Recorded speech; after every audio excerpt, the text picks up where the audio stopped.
Hi friends, क्या आपको pregnant होने में समस्या आ रही है? क्या आप काफ़ी समय से कोशिश कर रहे हैं लेकिन आप प्रेग्नेंट नहीं हो पा रहे हैं, यानी कि आपको बच्चा होने में काफ़ी समय लग रहा है। आपने बहुत सारे डॉक्टर से दवाइयाँ ले ली हैं लेकिन फिर भी आप कंसीव नहीं कर पा रहे हैं, यानी कि आपके पेट के अंदर जो बच्चा है वो नहीं आ पा रहा है। तो उसके बहुत सारे कारण हो सकते हैं।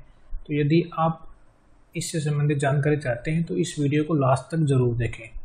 इस वीडियो के अंदर मैं आपको बताऊंगा कि आपका जो वुमेन होती है उसका जो पूरा मंथ का जो मेंस्ट्रुअल साइकिल होता है तो वह किस किस तरीके से काम करता है और इसमें कौन कौन से हार्मोन्स हैं जो कि आपकी प्रेगनेंसी को लेट कर रहे हैं, जैसे कि FSH हार्मोन है, LH हार्मोन है, ल्यूटियल फेज है। ठीक है, इसमें सारी मैं आपको डिटेल में जानकारी दूंगा, तो बने रहिए। देखिए दोस्तों, इसके अंदर आपको जैसे कि आपका नॉर्मली 28 डेज का साइकिल होता है। ठीक है, एक नॉर्मल यदि कोई लेडीज़ है उसकी जो मासिक चक्कर रहता है या फिर मेंस्ट्रुअल साइकिल अपन बोलते हैं, तो उसको जो नॉर्मली 28 डेज का होता है। ठीक है, तो जैसे कि हम इसको डिवाइड करते हैं 4 फेज के अंदर। ठीक है, तो फर्स्ट है मेंस्ट्रुअल फेज। ठीक है, फर्स्ट मेंस्ट्रुअल फेज, सेकंड है फॉलिकुलर फेज, थर्ड है ओवुलेटरी फेज। ठीक है, एंड फोर्थ है ल्यूटियल फेज। तो इसको अपन डिवाइड करते हैं। तो फर्स्ट जैसे अपन मान लेते हैं 1 तारीख से लेके 5 तारीख तक आपको पीरियड्स आ रहे हैं। ठीक है, यानी कि खून आ रहा है। ठीक है, तो इसमें क्या होता है कि आपको यदि नॉर्मली 1 तारीख से लेके 5 तारीख तक आपको ब्लीडिंग आती है, तो इसमें क्या होता है कि ये जो आपका ये जो स्ट्रक्चर दे रखा है ये वाला, ठीक है, ये आपका अंदर का पूरा स्ट्रक्चर है, इसको आप बोलते हैं यूट्रस। ठीक है, ये आपकी फैलोपियन ट्यूब्स हैं। ठीक है, और ये आपकी छोटा स्ट्रक्चर है, इसको बोलते हैं ओवरी। ठीक है, और ये जो आपका ये जो पार्ट है इसको बोलते हैं वेजाइना, और यहाँ पे जो पार्ट होता है उसको बोलते हैं सर्विक्स। ठीक है, तो इस फेज में क्या होता है कि जो यूट्रस की जो अंदर वाली लेयर होती है, यानी कि ये जो आपका यूट्रस है, गर्भाशय है, इसकी 3 लेयर होती हैं। ठीक है, तो इसमें सबसे अंदर की जो लेयर होती है, ठीक है, अंदर की लेयर, ये टूटकर क्या होती है, धीरे धीरे ब्लीडिंग स्टार्ट होती है, खून बाहर निकलता है और ये आपको 1 से 5 दिन तक आता है। ठीक है, तो इसमें क्या होता है कि जो प्रोजेस्टेरोन का लेवल है, ठीक है, प्रोजेस्टेरोन का जो लेवल है वो कम हो जाता है, जिसके कारण से ब्लीडिंग आपको होती है। ठीक है, आपकी बॉडी में। तो 1 से 5 तक ब्लीडिंग हुआ, इसके बाद में 6 तारीख से क्या होगा, नेक्स्ट साइकिल चालू होगी, उसको अपन बोलते हैं फॉलिकुलर फेज। ये जो सेकंड फेज है, कौन सी फेज, फॉलिकुलर फेज। ठीक है, तो इसमें क्या होगा, इसमें मैं आपको बताता हूँ कि अपना एक ब्रेन का पार्ट होता है। ठीक है, जैसे ये अपनी ब्रेन है, यहाँ पे एक स्ट्रक्चर होता है हाइपोथैलेमस। ठीक है, हाइपोथैलेमस एक हार्मोन रिलीज करता है जिसका नाम होता है GnRH, growth gonadotropin releasing hormone. ये क्या करता है, ये हार्मोन नीचे, उसके जस्ट नीचे एक छोटी सी ग्रंथि होती है जिसको अपन बोलते हैं पिट्यूटरी ग्लैंड। ठीक है, जिसको पीयूष ग्रंथि भी बोलते हैं हिंदी में। तो यह उसके पास में जाता है और उसको बोलता है कि जो उसका पिट्यूटरी ग्लैंड का जो अगला वाला हिस्सा होता है, ठीक है, एंटीरियर पिट्यूटरी ग्लैंड, उसको बोलता है कि भाई आप हार्मोन रिलीज करो। ठीक है, कौन सा हार्मोन, FSH। ठीक है, FSH। ठीक है, आप ये हार्मोन रिलीज करो। ये हार्मोन क्या करेगा, ठीक है, ये हार्मोन जाएगा नीचे। ठीक है, ये हार्मोन जाएगा कहाँ पे, ओवरी के पास में, यानी कि जो लेडीज है उसका जो पेट है, ठीक है, उसका जो यूट्रस है। ठीक है, जैसे ये उसका यूट्रस है, तो यहाँ के इसके दोनों साइड में लेडीज के 2 ओवरीज होती हैं, एक तो ये, ठीक है, लेफ्ट साइड में, और एक राइट साइड में यहाँ पे। ठीक है, 2 ओवरीज हैं, तो ये यहाँ पे आएगा ये हार्मोन, कौन सा हार्मोन, FSH हार्मोन। ये क्या काम करता है, ये इनको बोलेगा कि भाई आप जो क्या नाम है, एक मेच्योर ओवम बनाओ। ओवम का मतलब जो अंडा से है। ठीक है, यानी कि ये एक अंडा तैयार करेगा। ठीक है, तो इसके लिए ये इसको बोलेगा ओवरी को भाई आप क्या नाम है, क्या करो कि जो अंडा है उसको मेच्योर करो। ठीक है, अंडा को उसका साइज बढ़ाओ, यानी कि अंडे बनाओ, ठीक है। तो जो ओवरीज रहती है वो फिर काम करती है, वो धीरे धीरे ये जो ओवम है उसको बनाने लगती है। इसको करीब 1 महीना लगता है।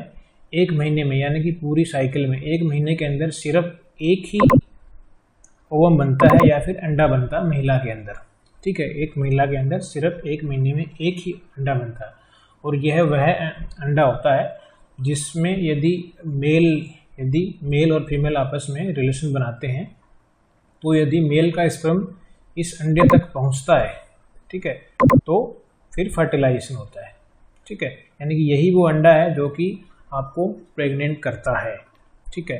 तो ये जो अंडा है ये आपका 6 से स्टार्ट होता है, ठीक है, और आपका अप्रोक्सीमेटली, ठीक है, ये आपका 10 से 12 तक क्या होता है, ठीक है, 6 से लेके 12 तक, यानी 6 से लेके 12 तारीख तक ये अंडा पूरा मेच्योर होता है, ठीक है। फिर जैसे ही 12वां दिन होता है, यानी कि 12 से लेके 14वें दिन, ठीक है, उस दिन ये अंडा क्या नाम है मेच्योर हो जाता है, वहाँ से रिलीज होता है। कहाँ से? ओवरी से, ठीक है। और इस टाइम पे क्या होता है कि एक हार्मोन होता है LH। कौन सा हार्मोन? LH, luteinizing hormone. इसका लेवल ज़्यादा हो जाता है, ठीक है, LH का लेवल ज़्यादा हो जाता है, और ये ओवरीज पे जाता है, एक्शन करता है, ठीक है, यहाँ ओवरीज पे, और फिर यहाँ से बाहर एक अंडा निकल के आता है, ठीक है। वो जो अंडा 1 महीने में तैयार होता है वो यहाँ पे निकल के आ गया, ठीक है। कौन से दिन? नॉर्मली ये 12 से लेके आपका 14वें दिन तक, इसके बीच में कभी भी हो सकता है, ठीक है। 12 से लेके 16 दिन तक, ठीक है, 12 से 16 दिन तक होता है नॉर्मली, और इसको कई बुक्स में 14 भी लिखा हुआ है, ठीक है। तो ये अंडा 14th डे पे, ठीक है, तैयार हो जाता है, और ये बाहर निकल जाता है। कहाँ पे? बाहर एक स्पेस होता है, ये जो आप स्पेस देख रहे हो, ये वाला, इधर और इधर, ठीक है, ये दो स्पेस देख रहे हो आप, इसको बोलते हैं पेरिटोनियल कैविटी। तो इस कैविटी के अंदर ये अंडा रिलीज हो जाता है। जैसे ये अंडा रिलीज होता है, और इसके साथ साथ ही क्या होता है कि जो यूट्रस है, ठीक है, तो इसकी भी जो अंदर की लेयर जो टूटी हुई थी पिछले टाइम पे, जो टूट गई थी, ठीक है, जब ब्लीडिंग हुई थी, तो वो धीरे धीरे रिपेयर होने लगती है। वहाँ पे वो दोबारा से अपना स्ट्रक्चर इसी के दौरान रिजनरेट कर लेती है, यानी कि दोबारा से डेवलप कर लेती है, ठीक है। इसके बाद में जैसे ही अंडा रिलीज हुआ, ठीक है, तो इसके बाद में यदि मेल और फीमेल, ठीक है, मेल और फीमेल यदि रिलेशन बनाते हैं, ठीक है, ठीक है, ये मेल है, ठीक है, इसको अपन ने मान लिया प्लस, और ये एक फीमेल है, ठीक है, इसको अपन ने माइनस मान लिया। तो ये यदि एक हो जाते हैं, ठीक है, दोनों रिलेशन बनाते हैं, ठीक है, तो ये जो मेल है, ठीक है, ये एक रिलीज करेगा क्या? स्पर्म। ये एक स्पर्म, ठीक है, जिसका स्ट्रक्चर ऐसा होता है, ये इसकी पूंछ होती है, ठीक है, ये स्पर्म रिलीज करता है, और ये जो स्पर्म है, ठीक है, ये इधर से चल के, ठीक है, यहाँ पे इसके पास में आता है, ओम के पास में या फिर अंडा के पास में। ये अंडा कहाँ पे है? यहाँ पे पेरिटोनियल कैविटी में था। यहाँ से ये जो स्ट्रक्चर है, ये जो ट्यूब्स हैं, ठीक है, ये जो ट्यूब्स यहाँ से लेके यहाँ तक आ रही है, इसको बोलते हैं फैलोपियन ट्यूब, ठीक है। तो इस ट्यूब के आगे एक फिंगरनुमा स्ट्रक्चर होता है, फिंगर के जैसा, तो ये इस अंडे को कैच करती हैं और इसको अंदर लेके जाती हैं, ठीक है, या तो फैलोपियन ट्यूब के अंदर ही लेके जाती हैं, ठीक है। और इधर से यदि आप जब रिलेशन बनता है मेल फीमेल का, ठीक है, यानी कि सेक्स होता है, तो यहाँ से फिर यहाँ से जो स्पर्म है, मिलियंस ऑफ स्पर्म्स, यानी कि लाखों को करोड़ों स्पर्म्स जो है यहाँ पे रिलीज होते हैं यूट्रस के अंदर, ठीक है। इनमें से फिर धीरे धीरे उत्तर बढ़ते हैं, फिर इनकी संख्या कम होती जाती है, फिर इसके बाद में होम तक पहुँचते हैं, कुछ हजारों स्पर्म पहुँचते हैं, ठीक है, यहाँ पे, जैसे कि यहाँ पहुँच गई। अब यहाँ पे एक अंडा होता है जो कि महीने में एक ही तैयार होता है, तो ये इसके साथ में रिएक्शन करता है, ठीक है। तो ये यहाँ पे आया, ठीक है, इधर से देखते हैं, ये यहाँ पे आया, ठीक है, यहाँ पे, और क्या किया इसने, इसके साथ में ये आपका अंडा है, इसके साथ में स्पर्म यहाँ पे आ गया, ठीक है, और इसका जो आगे का पार्ट होता है यानी कि इसका जो हेड होता है वो यहाँ पे एंट्री करता है, ठीक है। जैसे ही एंट्री करता है, आधा हिस्सा इसका एंट्री करता है सिर्फ, ठीक है। तो इसकी जो बाहर की जो ये लेयर होती है अंडे की, वो बहुत ज़्यादा हार्ड हो जाती है, जिससे कि जो और पीछे से जो स्पर्म आ रहे हैं, ठीक है, जो मेल के जो स्पर्म आ रहे हैं वो इसके अंदर दोबारा से एंट्री नहीं कर पाए, ठीक है, सिर्फ एक ही करता है।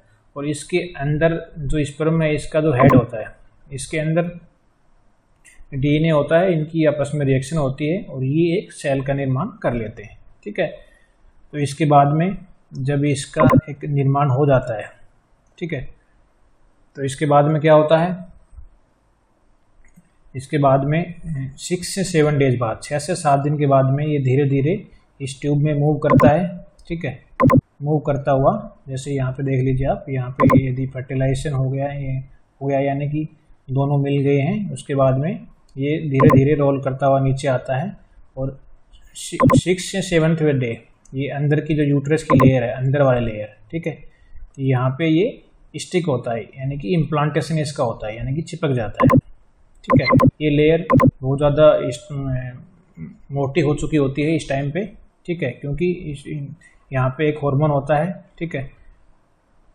ये जो फेज होती है आपकी 16th डे से, ठीक है, जो 28 डे की जो रहती है, इसके दौरान ये जो हार्मोन्स रहते हैं, कौन कौन से, एस्ट्रोजन, प्रोजेस्टेरोन, ये 2 हार्मोन्स, ठीक है, ये इनकी क्या करवाते हैं, इसकी लेयर की अच्छी ग्रोथ करवाते हैं, जिससे कि बहुत ज़्यादा मोटी हो जाती है और ये इसके लिए रेडी रखते हैं कि जैसे ही ये जो सेल है ये यहाँ पे आएगी, ठीक है, और यहाँ पे आके क्या करेगी, इम्प्लांटेशन हो जाएगा, इसका चिपक जाएगी यहाँ पे अंदर वाले लेयर पे, ठीक है। फिर यहीं से इसकी धीरे धीरे डेवलप होती है, यानी कि इसको बोलते हैं, यहाँ पे जब चिपक जाती है तो इसको एम्ब्रियो बोलते हैं, ठीक है। इससे पहले अलग अलग सेल्स में डिवाइड होता रहता है, ये जो जब यहाँ से शुरू हुआ था ये अंदर की तरफ जाना, तो यहाँ पे 2 सेल में, फिर 4 सेल में, फिर 8 सेल में, फिर 16 सेल में, यानी कि ऐसे डिवाइड होता रहता है। और यहाँ पे जब आता है, जब इम्प्लांटेशन इसका हो जाता है यहाँ पे, ठीक है, तो इसको बोलते हैं एम्ब्रियो, ठीक है, एम्ब्रियो बोलते हैं। और फिर यहाँ से इसका स्ट्रक्चर, यहाँ से अंदर वाले लेयर से ही जो उसकी आर्टरीज रहती हैं और वेन्स रहती है, उससे मदर से इसको ब्लड मिलना स्टार्ट हो जाता है। तो इस तरीके से जो एक वूमन रहती है वो प्रेग्नेंट हो जाती है, ठीक है। और यदि दूसरी चीज़, यदि इस टाइम पे जब ये अंडा रिलीज हुआ था यहाँ पे, ठीक है, कौन से दिन, 14th डे पे, ठीक है, ये जब अंडा रिलीज हुआ था, तो इस टाइम पे यदि सेक्स नहीं हो पाता है, ठीक है, या फिर स्पर्म नहीं आ पाता है, ठीक है, तो क्या होता है, ये धीरे धीरे कुछ टाइम बाद में, 24 घंटे के बाद में, ठीक है, 24 घंटे के बाद में ये ख़त्म हो जाता है, नष्ट हो जाता है, ठीक है। और फिर धीरे धीरे ये जो हार्मोन है प्रोजेस्टेरोन, इसका लेवल कम हो जाता है, ठीक है। जब इसका लेवल कम हो जाएगा, ठीक है, सारे हार्मोन्स, एस्ट्रोजन का भी लेवल कम हो जाएगा, तो क्या होगा, फिर जब ये 1 तारीख आएगी तो दोबारा से इनका लेवल पूरा कम हो गया प्रोजेस्टेरोन का, और इसका लेयर कम हो गया, तो जो अंदर की यूट्रस की जो लेयर है वो दोबारा से अंदर से टूटेगी, तो उसके बाद में मेंस्ट्रुअल जो साइकिल है वो स्टार्ट हो जाएगी, यानी कि ब्लीडिंग स्टार्ट हो जाएगी, ठीक है। तो इस तरीके से होता है। और यदि फर्टिलाइजेशन हो जाता है, यानी कि मेल फीमेल ये यदि आपस में मिल जाते हैं, तो ये साइकिल नहीं आती है, क्योंकि ये यहाँ पे ऑलरेडी आके चिपक जाता है, और ये जो इसकी जो प्रोजेस्टेरोन हार्मोन है, एस्ट्रोजन है, इनका लेवल ऑलरेडी बढ़ा हुआ रहता है, ठीक है। तो इसके बाद में ये मेंस्ट्रुअल पीरियड जो है, ये ब्लीडिंग नहीं होती है, यानी कि प्रेगनेंसी वो हो जाती है। तो इस तरीके से होता है।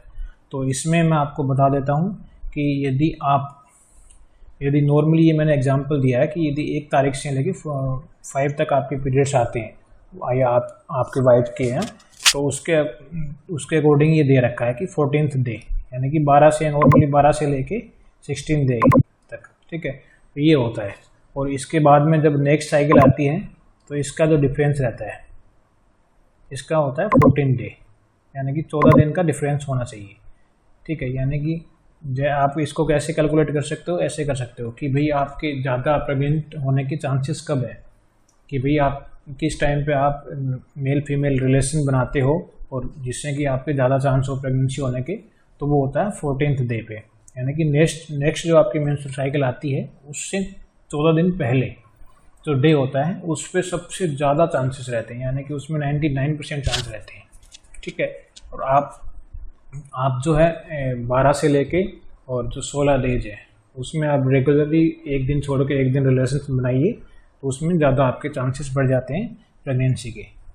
ठीक है, तो आपको यदि वीडियो अच्छा लगा हो या आप तो आप अपने दोस्तों के साथ में शेयर कर सकते हैं। अगर आपको कोई भी डाउट हो इससे रिलेटेड या समझ में नहीं आया हो तो आप मुझे कमेंट्स कर सकते हैं, मैं आपको अच्छे से उसका एक्सप्लेन दूंगा। ठीक है, थैंक यू सो मच।